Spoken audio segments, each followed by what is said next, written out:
우리 귀한 성가대 찬양 대단히 감사합니다. 내일 아침부터 새벽에 우리가 5일간 영성 새벽 기도회를 합니다.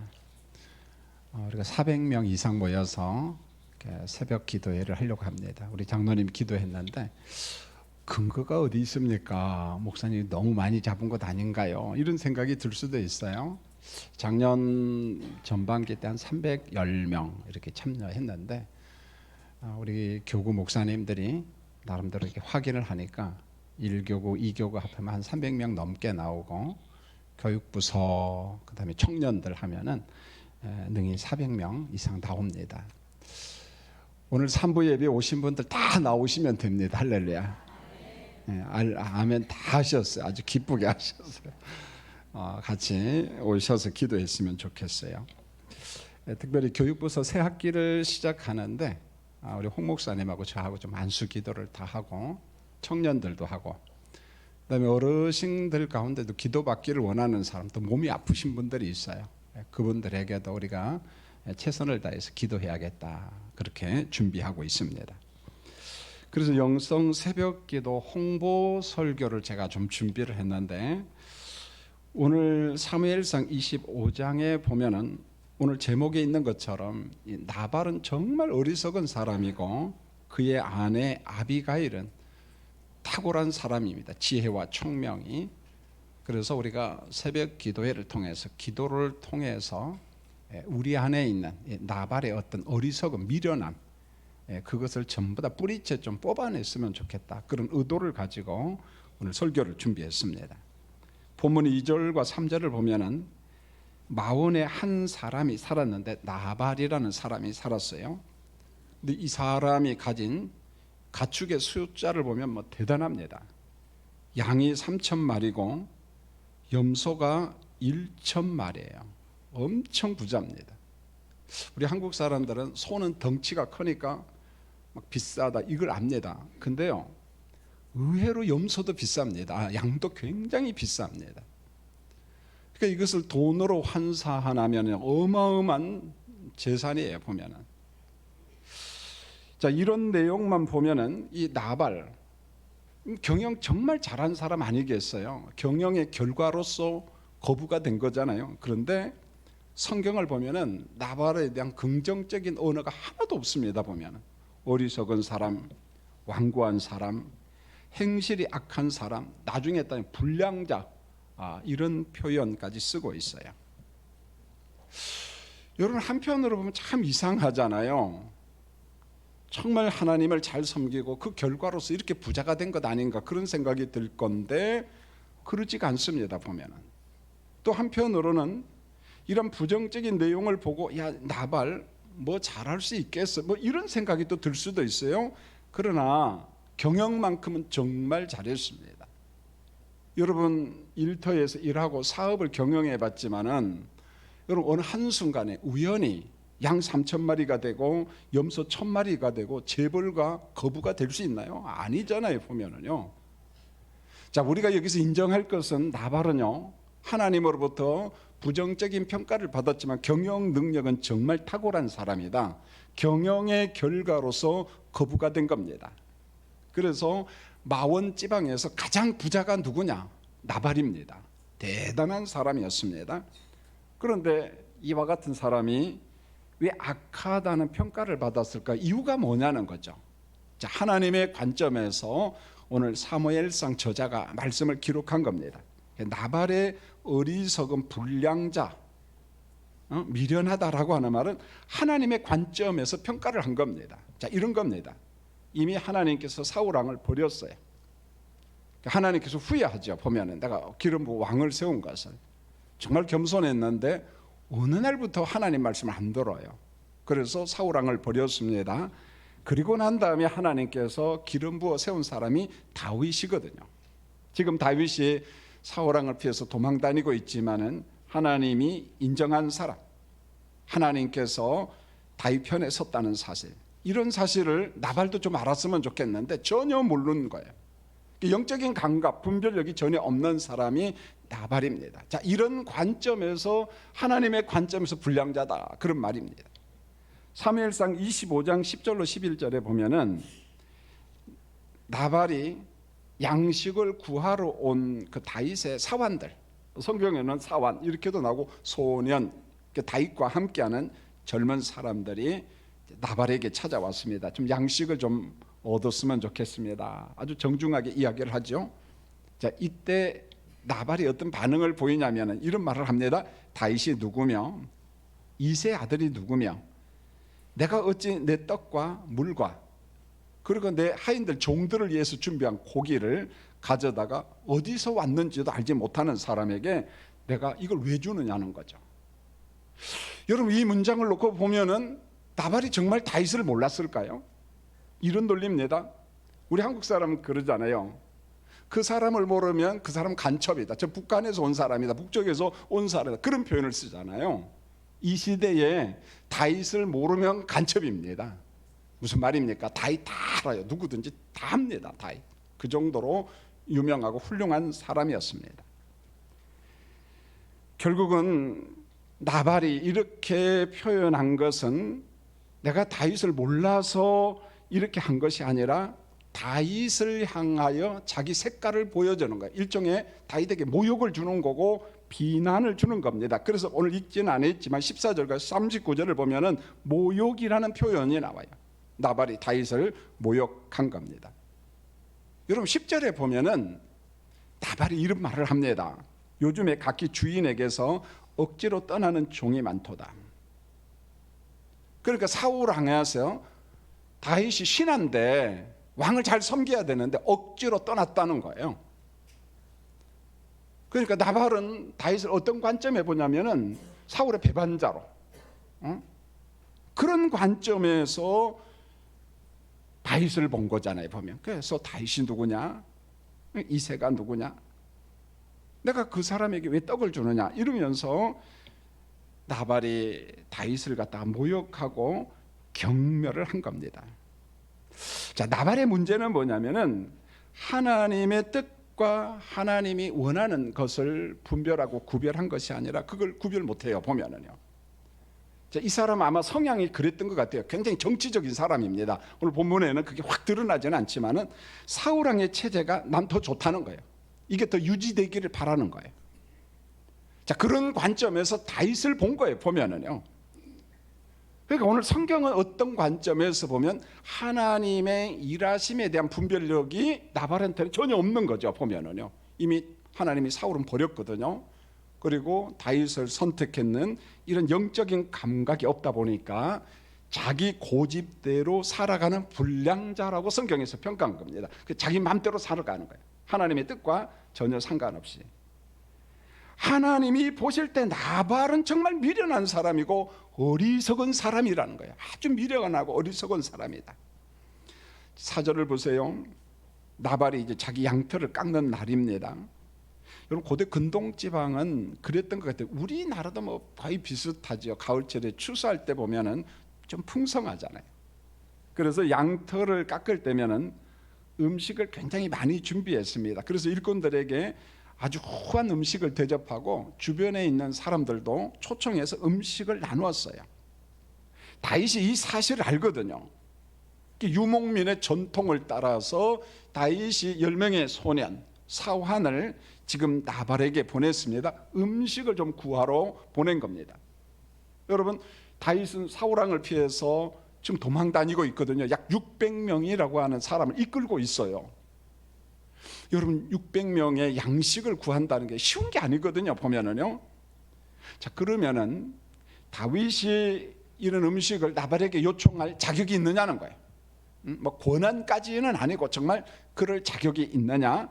여러분, 본문 15절로 16절에 보면은 나발의 종들이요, 갈멜 산지나 이쪽에서 양을 칠 때면은 언제나 다윗이 보호해 줬어요. 선대했다 이렇게 말합니다.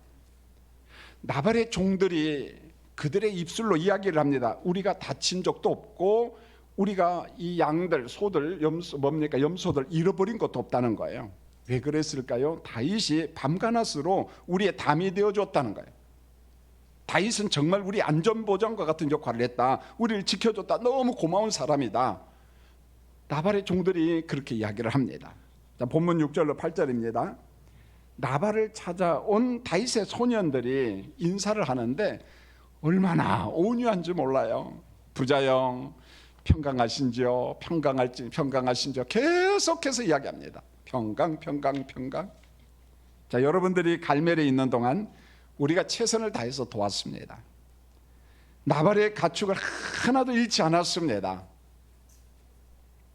그러므로 우리가 당신에게 은혜를 얻고 싶습니다. 도움을 좀 받고 싶습니다. 양털 깎는 이 좋은 날에 왔으니까 좀 음식을 준비했잖아요. 많은 음식을 준비했으니까 당신의 손에 있는 양식을 좀 얻으면 좋겠습니다.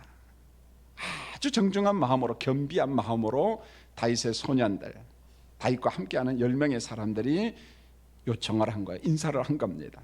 이에 대한 나발의 반응이에요. 자, 9절로 11절 한 번 더 보면은요, 다윗의 간청을 갖다가 이런 자에 경멸해 버려요.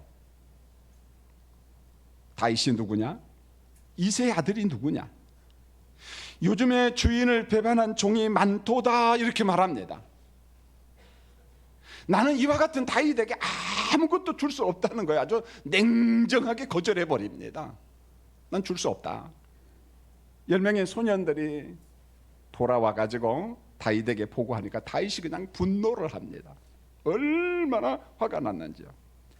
칼을 차라. 그리고 400명을 데리고 나발에게 가는 중이에요. 원래 600명인데 200명은 처소에다 남겨두고 400명만 칼을 차고 지금 가고 있습니다. 제가 잠시 후에 보충 설명을 하겠습니다만, 여러분, 다윗이 요구한 게 많은 양식 아닙니다. 정말 기본적인 거, 600명이 먹을 수 있는 그런 거, 우리가 간접적으로 알 수가 있거든요. 보면은, 자, 나발의 하인들이 이제 이 절박한 환경을 파악했어요. 다윗이 지금 우리를 치러 오거든요. 보면은요, 다 죽을 수 있습니다. 보면 14절로가 17절을 보면 하인들이 이 상황에 누구한테 찾아가면 여주인에게 가요. 나발의 아내인 여주인 아비가일에게 찾아가서 이야기를 합니다. 주인님, 여주인님, 정말 다윗은 고마운 사람입니다. 우리에게 매우 선대했습니다. 여러분, 성경을 읽다가 부사가 나오면은 정말 중요한 거예요. 매우 선대했습니다. 막 그런 표현이잖아요. 우리한테 잘해줬어요. 그 정도가 아니고 정말 잘해줬습니다. 종들이 그렇게 이야기를 합니다. 그런데 반대로 우리 주인 나발은 아니에요. 나발의 선대, 그 호의, 친절함, 그것에 대해서 배반하고, 마치 이런 겁니다. 은혜를 배반한 사람이었습니다. 이제 다윗이 주인의 온 집을 해하기 위해서 결정을 내리고 지금 오고 있습니다.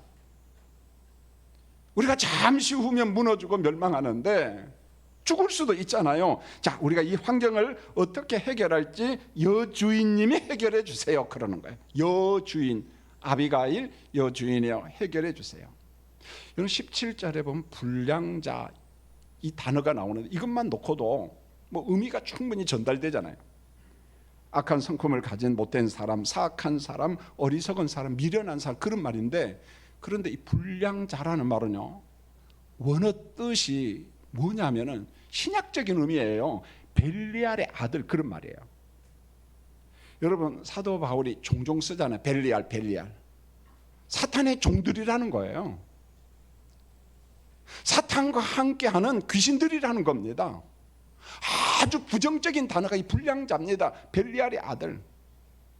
여러분, 참 묘하잖아요. 이 나발이 경영을 잘해서 거부가 됐어요. 마온 지방에서 최고 부자입니다. 엄청난 부자입니다. 그런데 이해가 안 되는 게 하나님의 뜻을 헤아리지 못하는 불량자라고 나와요. 아주 미련한 사람이고 어리석은 사람이다. 그게 뭔고 하냐면은, 하나님께서 사울왕을 이미 버렸는데 그럼에도 불구하고 나발은 사울왕의 체제가 유지되기를 원하는 거예요. 오히려 다윗을 갖다가 부정적으로 본 겁니다. 부정적으로. 이 말은 하나님에 대한 거부예요. 벨리알의 아들, 불량자라는 말은 하나님 편에 선 것이 아니라 사탄 편에 섰다는 거예요. 보면은요, 사탄 편의 사람이라는 거예요. 이게 신약적인 표현이에요. 보면은요. 그런데 여러분, 나발과 반대로 그의 아내 아비가일은요 전혀 달라요. 보면은요 이 가정이 이 여인 때문에 산 거예요. 보면은 2절로 3절에 보세요. 아비가일, 이 이름의 뜻이 뭐냐면 나의 아버지가 기뻐한다. 그러면서 성경은 나발은 총명한 사람이다, 아름다운 사람이다. 단순히 미적인 그 의미를 이야기하는 게 아니에요. 하나님의 사람이다, 하나님의 사람이다, 성령의 사람이다. 그걸 강조하는 거예요. 지혜로운 사람, 총명한 사람, 탁월한 사람, 그런 말이에요. 18절로 22절을 보세요. 아비가일이 급하게 다윗에게 드릴 음식을 준비합니다. 지금 막 음식을 풍성하게 장만할 시간이 없잖아요. 자기들 헤아려 오는데 칼을 차고 지금 오고 있는데, 그래서 떡 200덩이, 이게 어느 정도냐면은 주석책에 보니까 떡 3덩이가 한 가족 양식이래요. 사실 얼마 안 됩니다. 600명이 먹기에는 턱없이 부족합니다. 포도주 2가죽부대, 양고기 5마리, 볶음곡식 5세아, 한 세아가 7.3리터예요. 우리 어르신들은 옛날에 대를 가지고 쌀 보리를 댔기 때문에 대충 알잖아요. 보면 그러니까 어느 정도인가. 자, 이것 가지고 600명이 얼마나 먹을 것인가, 이런 계산해 보세요. 건포도 100송이, 무화과 뭉치 200개. 결국은 다윗과 함께하는 600명이 먹기에는 너무너무 부족한 양식이야. 다윗도 양심이 있기 때문에 많은 것을 요구한 게 아니에요. 그러니까 어느 정도, 600명이 먹을 수 있는 어느 정도면 좋겠다, 그런 마음이거든요. 보면은. 그러나 거절을 받았습니다. 다윗이 결심을 합니다. 21절에 그가 나의 선을 악으로 갚는도다. 나발에게 속한 남자는 내가 모두 죽인다. 아침까지 남겨두면 다윗에게 벌을 내리고 또 내리시기를 원한다. 선을 악으로 갚아버렸어요, 나발이. 여러분, 우리가 이 본문 속에서 나발이 주는 교훈, 적용이 하나 있습니다. 여러분, 나발이 이렇게 거부가 되고 부자가 된 게 자기 혼자 실력일까요? 아내의 도움, 아내의 노력, 직원들의 노력, 다윗과 같은 주변 사람들의 도움, 이렇게 저렇게 해서 거부가 된 거예요. 자기 혼자 된 게 아니라는 거예요. 보면은요, 여러분, 우리가 이 세상 살아갈 때 나 혼자 어떻게 살아갑니까? 함께 살아갑니다. 함께 살아갈 때 관계 속에서 하나님은요, 여러분과 저에게 누군가를 섬길 수 있는 기회를 주십니다. 때를 주셔요. 기회가 있습니다. 매번 있는 건 아니고 기회가 있다는 거예요. 섬길 기회, 섬길 때가 있다는 겁니다. 율법이 명하잖아요. 하나님 사랑하라, 내 이웃을 내 몸처럼 사랑하라 말씀하셨으니까 그 계명대로 사랑할 수 있는 기회를 주셔요. 그런 기회가 있습니다. 때가 있습니다. 전 전도서 11장 1절로 2절을 정말 좋아합니다. 그리고 이 말씀대로 한번 살아보려고 노력했고요. 내 떡을 물 위에 던져라. 떡을 갖다가 물 위에 던진다는 게 무슨 표현일까요? 여러 날 후에 도로 찾으리라. 그 다음에 하는 말이 7명과 8명에게 나눠줘라. 무슨 재앙이 임할는지 모른다. 있을 때 남섬기라는 거예요. 당신도 언젠가는 재앙과 위기가 온다. 그러면 섬긴 당신에게 누군가 당신을 섬길 거다, 그런 거예요. 돌고 돌아서 당신에게 돌아온다는 겁니다. 이런 겁니다. 섬김과 구제와 나눔, 사랑은 하나님 앞에 저축하는 거예요. 하나님이 다 갚아주신다는 거예요. 전부 다 갚아주신다는 겁니다. 봉사를 주고 사랑을 주고 섬김을 주라. 그러면 나중에 다 갚아준다. 내게 다시 돌아온다. 우리 경기노예에 상명교회라는 교회가 있어요. 중계동에 있습니다. 그 수락산 바로 밑에. 거기 나원준 목사님이라는 목사님이 계시는데 참 공부를 정말 많이 했어요. 그래서 박사학위는 연세대학교에서 받았는데요. 근데 이 교회가 원래 경기노예가 아니었어요. 평서노예라고 했어요. 평서는 평안도 서쪽 지역에 있는 교회들의 노예. 이북노예죠, 보면은. 그래서 이북에 연고가 있는 노예들이 참 많습니다. 왜냐하면 북쪽에가 옛날에는 교회가 더 많았거든요.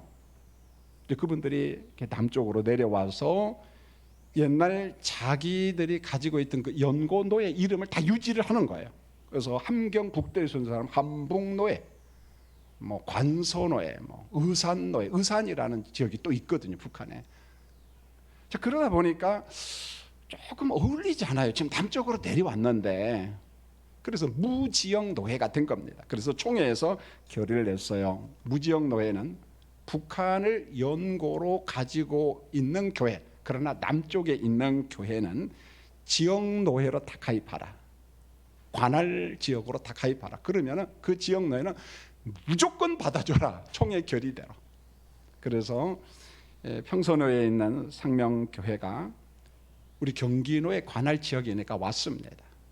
자, 올 때 임시 노예를 하고 이제 받아들여야 되는데 대부분 대충 합니다. 임시 노예는 어떤 의안만 가결하고 끝내요. 근데 제가 마침 노회장 때 정말 따뜻하게 우리 교회에서 준비를 했어요. 물론 노예에서 준비하지만 임시 노예지만은 상명교회 목사님, 그 교회 장로님들, 그 노예에서 상처를 많이 받았어요. 사실은요. 평소노예에서. 그래서 따뜻하게 맞이하고 대체적으로 축가 같은 거 안 부릅니다. 그런데 우리 신 목사님한테 부탁했어요. 노래를 더 잘 준비해라. 저분들 환영하는 마음으로 축가를 하고. 우리는 예의상 정말 작은 친절을 베풀었어요. 나 목사님과 그 교회 장로님들에게, 교인들에게. 그런데 마음의 아픔과 상처를 있었던 그 교회 목사님, 장로님, 이게 너무너무 고마웠던 거예요. 그걸 오랫동안 간직하고 있었어요. 마침 바로 옆에 우강교회라고 하는 상계동에 교회가 있는데 교회가 좀 어려웠어요. 그래서 몇 번 담임 목사님이 바뀌고, 그래서 모집 광고가 또 나왔을 때 바로 제가 나 목사님한테 전화를 했어요. 나 목사님, 그게 후임자 뽑는데 어떻게 된 거냐고 하니까 쭉 이야기를 하더라고요. 그런데 이제 담임 목사님 원로 목사로 됐는데 둘이 단짝이야. 원로 목사님하고 너무너무 가까워요. 그래서 사정 이야기를 하면서 제가 우리 김태영 목사님을 소개했습니다. 군목 출신이고 목회를 잘하고 설교도 참 잘합니다. 그러니까 군목하니까 호감이 가는가 봐요. 왜요? 그 교회 원로 목사님도 군 장교 출신이야. 대학 때 영문과를 나오고 이제 종신대 신학대 학원에 와서 목회자가 된 건데, 그래서 이제 대화를 하면서 2배수까지 하여간 올라가서 마지막 하나님의 은혜로 결정이 되었는데, 그러나 생각해보면 하나님의 은혜지만은 나원준 목사님이 처음부터 끝까지 협력한 거예요. 사실은요. 협력하고 그 순간에 이런 생각이 들어요. 우리의 작은 친절, 작은 섬김이 누구한테는 큰 은혜가 되는구나. 그 사람에 따라서 느낌이 다르잖아요. 우리는 작은 친절, 작은 섬김이었지만 그들 편에서 보면은 좀 힘들었을 때 경기노회가, 노회장 목사님이, 석관중앙교회가 우리를 관대하게 받아들이고 그게 너무너무 고마웠던 거예요. 계속해서 그 이야기를 합니다. 그때 목사님 너무 고마웠어요. 노회장님 도와줘서 고맙습니다. 이겁니다. 전도서 11장 1절로 2절이 우리 인생의 정답이에요. 내 떡을 물 위에 던져라. 섬김을 던져라. 구제를 하라. 친절하게 누군가를 섬겨줘라. 어느 날 도로 찾을 것이다.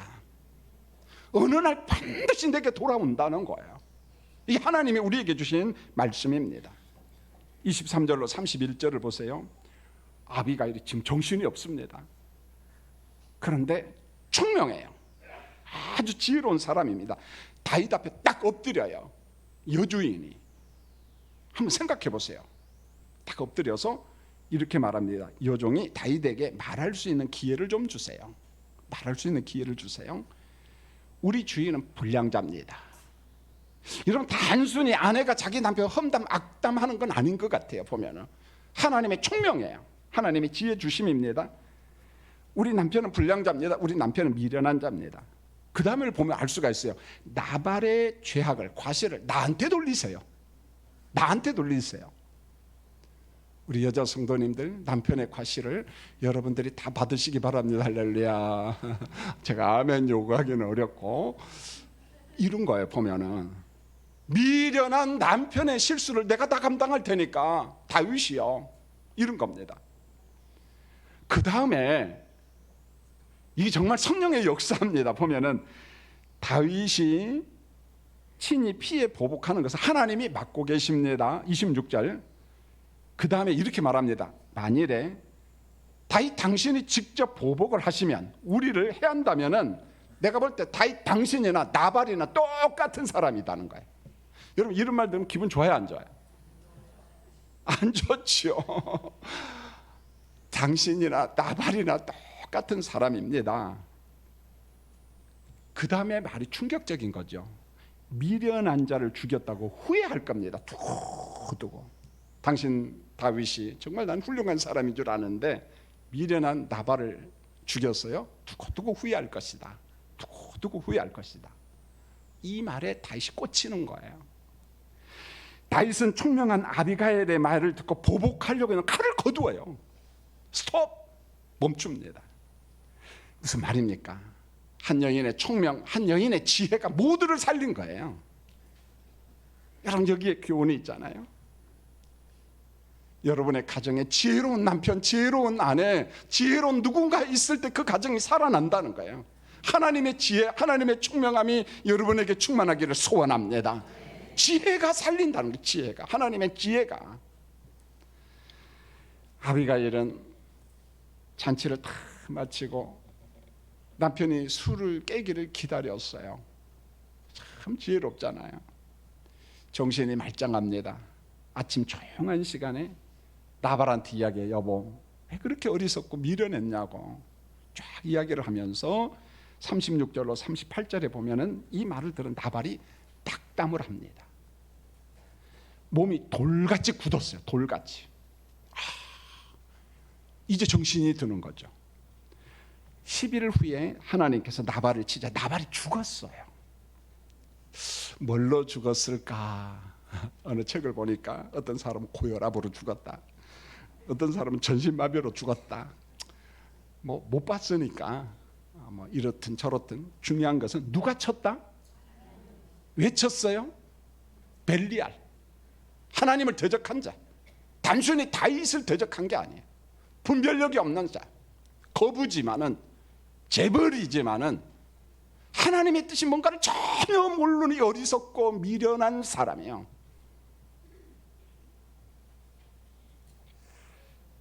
사랑하는 성도님들, 미련한 나발이 주는 교훈이 있잖아요. 베드로전서 1장 24절은 원래 이사야 선지자가 이야기한 걸 인용한 겁니다. 사람의 육체는 풀이요 영광은 풀의 꽃이다. 풀은 마르고 꽃은 어떻게 돼요? 떨어진다. 오직 하나님의 말씀은 영원하다. 맞습니다. 나발이 주는 교훈이 이겁니다. 부귀영화 많이 쌓아놓은 거 잘 관리해야죠. 은혜니까. 그러나 그것이 우리 안전보장이냐? 그건 아니라는 겁니다. 부함의 일시를 나발 사건을 통해서 오늘 보여주고 있는 거예요. 부함 그 자체도 좋지만 누구를 먼저 의존하라는 거예요. 하나님. 분별력을 가져라. 지혜 총명을 가져라. 이겁니다. 여러분의 가정에 모두 다 미련하면 안 되잖아요. 어리석으면은. 남편도 어리석고 아내도 미련하고 그 밑에 있는 자식도 어리석고 미련하면 그 가정 어떻게 되겠습니까? 여러분 내일 아침부터 시작되는 영성 새벽 기도는 다른 거 아니에요. 말씀과 기도로 하나님의 뜻 알고 우리 지각이 열리고 깨닫는 것 아니겠어요, 여러분? 여러분 우리 주변에 여러분은 어떤가요? 우리 삶의 환경 속에서 일어난 어떤 사건, 일을 보고도 정신을 바짝 차리는 사람이 있어. 와, 이건 아니구나. 영적인 깨달음이죠. 영적인 지각이에요. 대단한 사람이잖아요. 어떤 사람은 매를 맞아야 깨달아. 그런데 성경을 보면 이것도 굉장히 잘한 거예요. 얻어맞고 즉각 깨달으면 정말 잘한 겁니다. 내 것을 전부 다 잃어버린 후에 깨닫는 사람이 있어요. 그게 병 아닙니까? 중환병. 사업이 다 무너지고. 이것도 잘한 거야. 왜요? 깨달았으니까. 근데 마지막은 나발 같은 사람은요, 하나님께서 사인을 보내고 또 보내도 깨달음이 없어요. 그래서 미련한 거예요. 미련한 거. 어리석은 사람입니다. 시편 49편 20절에 이렇게 말합니다. 존귀하나 깨닫지 못한 사람은 멸망하는 짐승과 같도다. 깨닫지 못하면 멸망하는 짐승하고 똑같다는 거예요. 여러분, 오늘 설교를 대신하는 말씀은 이 한마디입니다. 시편 119편 34절에 나로 하여금 깨닫게 하여 주소서. 아멘. 나로 하여금 어떻게 해요? 깨닫게. 인생을 살면서 매일 삶 속에서 하나님, 나에게 좀 깨달음을 좀 주세요. 좀 깨달음을 좀 주세요. 이겁니다. 보면은 오늘 장로님이 저를 위해서 막 참 은혜로운 기도해 주니까 마음이 참 뭉클해요. 근데 사실은 설교 한 편 준비하기 위해서는 이런 표현이 나 피눈물 나게 준비한 것 같아요. 보면은 그것은 제 아내가 압니다. 지금도 걱정해요. 은퇴하고 난 다음에 저 설교하는 습관 때문에 저 어떻게 하지? 자다가도 깨고 자다가도 마치 이런 겁니다. 하나님, 제가 원고를 작성했는데 이것 가지고 강단에 올라갑니다. 실수하지 않게 하시고 말씀을 말씀대로 전하게 좀 해주세요. 좀 부들부들 떨리는 그런 마음으로. 어떤 면에서 안 한다는 게 제가 좀 편한지도 모르겠어요. 이걸 다 이제 내려놓는다는 게. 핵심이 뭡니까? 기도할 때 하나님, 오늘 제가 원고를 가지고 준비했지만은 하나님의 말씀을 우리 교인들이 깨닫고 적용하고 이것 가지고 삶의 어떤 기준으로 좀 삼게 해주세요. 이거예요. 떨림과 두려움으로 잘난 체하게 설교 준비한 게 아니라는 겁니다. 혹시 해석이 잘못되면 어떻게 하나 또 보고 또 보고. 여러분도 험한 인생 살면서 우리 참 부족하잖아요. 최선을 다하지만 결국은 나로 하여금 하나님 내 인생에 하나님의 뜻을 좀 깨닫게 해주세요. 이 마음으로 사모하고 기도하는 우리 교인들이 되기를 원합니다. 여러분, 영성 새벽기도 꼭 오십시오. 최선을 다해서 준비했습니다. 한 가지 이런 기도 제목이 있어요. 하나님, 나발만 미련하고 어리석은 것이 아니라 나도 마찬가지야. 그 미련과 어리석음 성령 안에서 기도하면서 하나님의 말씀을 붙잡고 뿌리채 뽑아내게 해주세요. 뿌리채 뽑아내게 해주세요. 우리 성도님들 꼭 부탁드립니다. 좀 힘든 거 압니다. 새벽 예배 훈련 안 된 사람은요 3일 나오면은 꼭 순교자가 되는 거 기분이에요. 막 입술도 막 부르트고 새벽 예배 가야지 했는데 새벽 4시까지 앉았어. 근데 새벽 4시 반에 주무셔.